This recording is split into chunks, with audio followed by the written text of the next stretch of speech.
And good day, kids. My name is Mr. Funom Gandu, your teacher for English language. Class for today, we will be looking at the topic formal letter. In our previous classes, we have looked at different types of writing. We have looked at the narrative essay. We have looked at the informal letter. But today, we will be looking at the formal letter. So let's go ahead and look at today's objectives for our class. Okay, at the end of this lesson, you should be able to define a formal letter. You should be able to state the features of a formal letter. You should be able to state the format of a formal letter and properly write a formal letter. So, I hope you enjoy the lesson and I hope we all learn something from today's lesson. Without further ado, let's go into our class. So, the first question we will ask ourselves is, what is a formal letter? Well, from our definition here, we said a formal letter is the type of letter we write to people who occupy important positions or offices.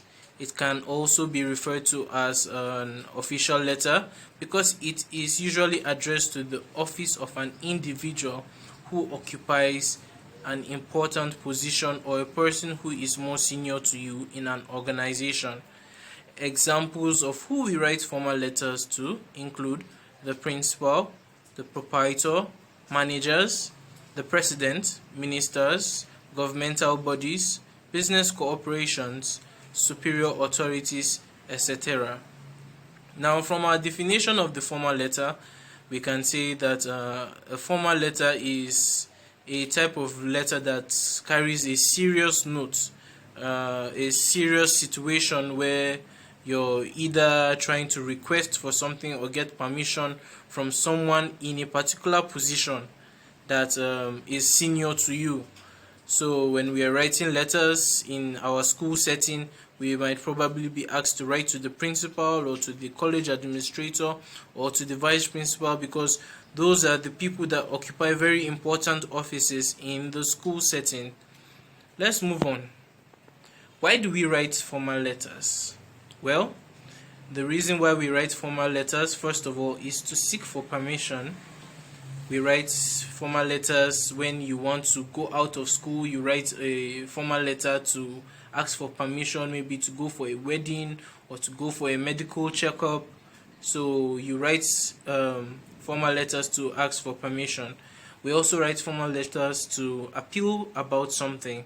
Maybe you have been given a punishment which you feel you do not deserve, and you write a letter to whoever gave that punishment. Let's say it's the vice principal who gave you a punishment to clear a particular area of bush, and you feel that the crime you committed or whatever you did not warrant the veracity of such punishment, or you feel the punishment is too harsh for whatever you did. You might decide to write a letter of appeal, appealing to the vice principal for him to reduce your punishment. They also write appeals for so many other things, which I'm sure we will look at in coming classes.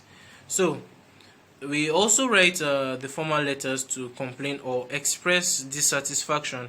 If you're not happy about something, if you feel you're not getting something that you deserve, you write a letter of complaint or to express your dissatisfaction via a formal letter.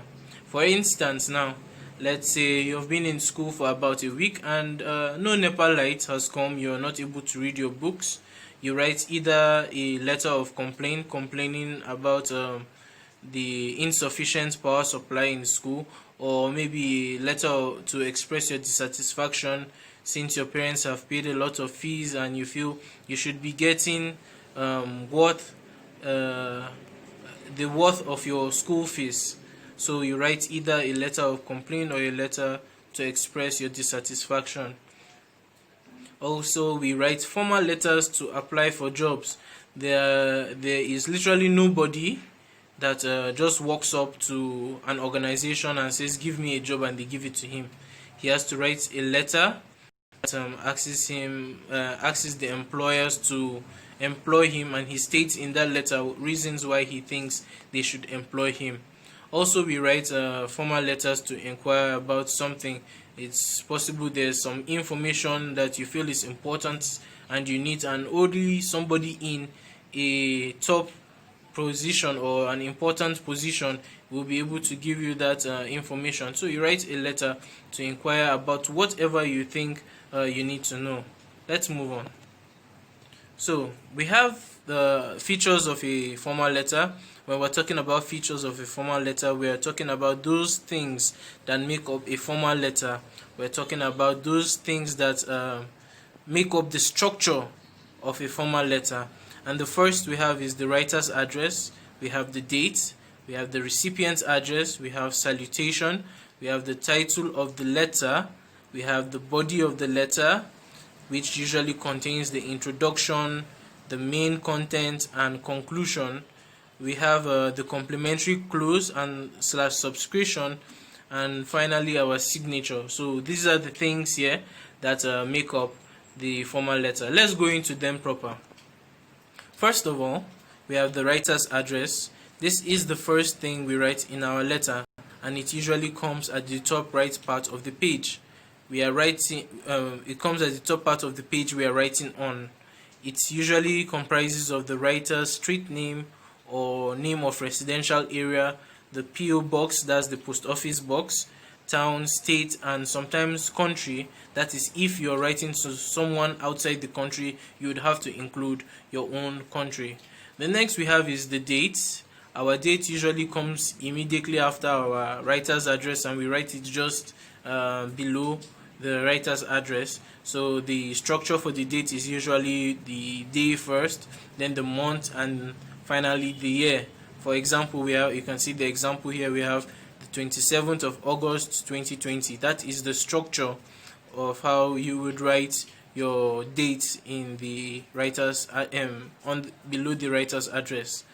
Next after our date is the recipient's address. This includes the official address of whoever you're writing to. It may also include the title of the receiver's office or position. So if we're writing to the principal, we have to include his position in that address. Now we'll write to the principal. I'm sure in some of the examples that I have here in the slides, you will see the proper way to write the recipient's address. I am sure that some of us already know how to do it, but for emphasis we have examples. So the next after the recipient's address is our salutation. If you remember, in our informal letter we said because you are very familiar with the person, you use the person's name. But in our formal letter, since we are trying to show respect, since the person is our senior or is in an important position, we make use of the dear madam or dear ma, or you make use of dear sir in the salutation. The title next. This is where you write the topic of what you want to discuss with the person you are sending the letter to. The title basically is like you write a topic of what you want to discuss with that person. If you want to ask for permission to leave the school for a checkup, your title will be seeking for permission to leave school for a medical checkup. If you want to go for a wedding, your title might be like request for permission to leave school to attend a wedding, things like that. The next we have the body of the letter. This is where we write in details what you are intending to discuss with the recipient. We usually start with the introduction. This is where you introduce the subject matter, and then the body where you write the main content of whatever you're discussing. This is where you give reasons and explanation as to why you're either trying to do something or you're requesting for something. And then the conclusion. This is the conclusion, basically comprises of you thanking the person for reading your letter and also expecting a reply shortly or soon enough.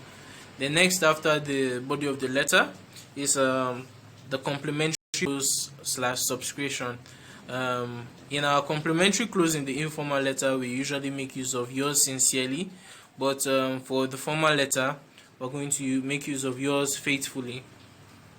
And this is solely because of an examination situation, but actually even if you are actually going to write a formal letter which is not in the examination, you should make use of yours faithfully. And after yours faithfully, you put your signature, and then you finally write your full name. In all this, please do not forget to punctuate properly. And after our complimentary close, as I said, in between your yours faithfully and your full name, you put a signature. So we're going to be looking at signature. It is a very important part of your formal letter because it shows your trademark. It shows that you are actually the person who wrote that letter. So I think that is all we have for the features of a formal letter. Let's move on and look at the format. So in our format here, we can see the writer's address, and immediately follows the date. Then towards the left hand side, you can see the recipient's address, and below it, salutation. Then in the middle of the page, we have the title. Under the title, the next will be the body of the letter, which will contain your introduction, main content, and conclusion. And after that, we have a complimentary close, yours faithfully, signature, and then finally the full name. So this is the format of a formal letter. Let's move on. In this picture here, we can also see well detailed and labeled formats for a formal letter. You can see towards the top right, it says your full postal address, punctuated properly. Yes, it is very important for you to put your commas and your full stops where necessary. Below the address, you have your date, and then you come towards the right hand side, you have the name / position of the addressee, and then the address of the person also. And immediately after, we have the salutation. We have the body of the letter. After that, we have the topic or the subject of the letter. After the subject of the letter, then we have the body of the letter that is supposed to be set out in a well organized manner, which you paragraph properly. Then after that, we have our complimentary close. After our complimentary close, signature, and then name. So please, let's not forget, we have to write all our points in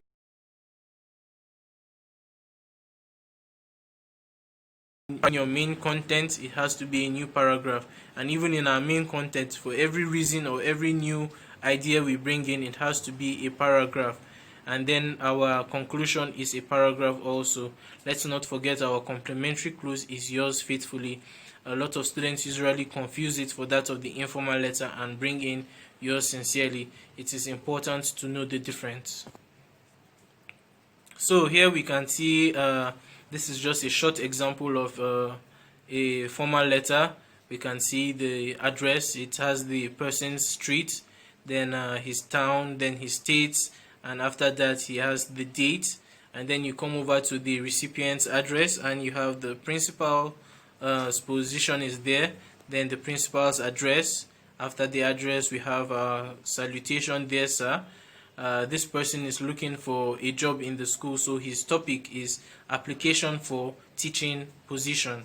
And then you can go into the body of the letter. You can read through and see how the letter looks like. If you want, you can take a screenshot of this particular slide so that you can look and learn how to write a formal letter properly. So let's move on. And in our conclusion, yes, we have come to the end of today's class. We have been able to look at what a formal letter is.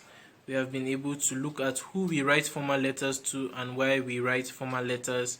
We have also been able to look at features of a formal letter. We have also been able to look at the format of a formal letter. So I hope we all learned something today. If you have difficulties remembering what we have done today, you can always go back and watch the video again and go through the slides. And I hope we have enjoyed today's class. Thank you for your time. See you in our next lesson. Goodbye.